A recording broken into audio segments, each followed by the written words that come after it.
Buenas, vamos a hacer el siguiente ejercicio. Mirad, nos dicen la temperatura de una placa metálica viene dado por este campo escalar. Bueno, este prácticamente es el mismo que hemos hecho en el ejercicio anterior, el ejercicio número 2. Pero aquí hay una pequeña diferencia. Por un lado nos dice, ¿cuál es el producto escalar de este vector?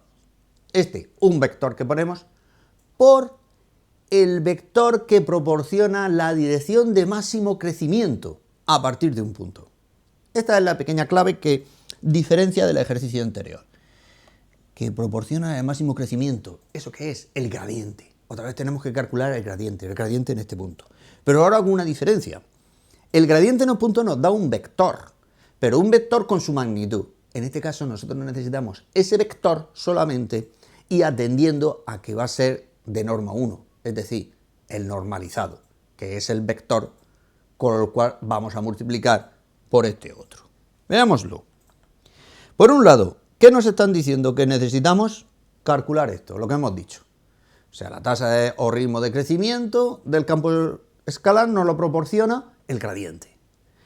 El gradiente, que es la derivada parcial de estas funciones.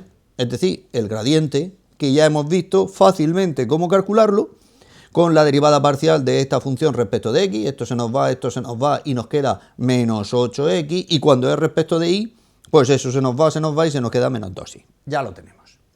Eso es un vector cuando lo vamos a sustituir x e y. Es una función vectorial. El gradiente es una función vectorial. Entonces, cuando le sustituimos el punto, nos da un vector. En este caso, al sustituir, nos da este vector o este vector. Mirad, lo he escrito de diferentes formas, porque son diferentes formas que lo utilizamos. No es muy preciso, pero depende de la bibliografía. Por ejemplo, aquí el vector lo pongo con paréntesis, aquí lo pongo con corchetes, y aquí lo pongo con una forma física, por ejemplo. Se utilizan mucho en los enunciados de ejercicios físicos, porque te los da con la componente y la componente j. Simplemente, expresado mediante la componente y la componente j. Podéis verlo de cualquiera de las formas, pero es el vector. A mí como matemático me gusta más utilizar una forma así, o bien escrito de esta manera o bien escrito de esta manera. Ya tengo ese vector, pero como he dicho, ese vector que bien da la dirección, tiene una norma diferente de 1. Lo que quiero es ese vector normalizado, es decir, con norma igual a 1. ¿Para qué? Para que todos tengamos el mismo resultado y unificar un criterio. Y de hecho, la dirección se mide con un vector unitario, de norma 1. Por lo tanto, ¿qué hacemos? Pues calcular el vector u, que es el que voy buscando, que es simplemente coger este vector y hacerle su norma, dividirlo por su norma. Y eso me da, pues, este otro vector. Ya tenemos mi vector u unitario.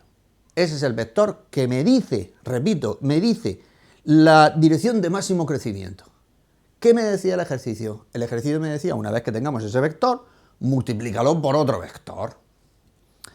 ¿Por qué lo hago de esta manera? Pues simplemente para obtener un resultado diferente y que sea un poquito grande. Pues ¿qué es lo que hago? Coger este vector, ¿veis? Lo multiplico por este vector, que era el unificado, y me da un resultado. 1,48 aproximadamente. Nos venimos, marcamos el resultado que buscábamos y ya hemos terminado el ejercicio. Gracias.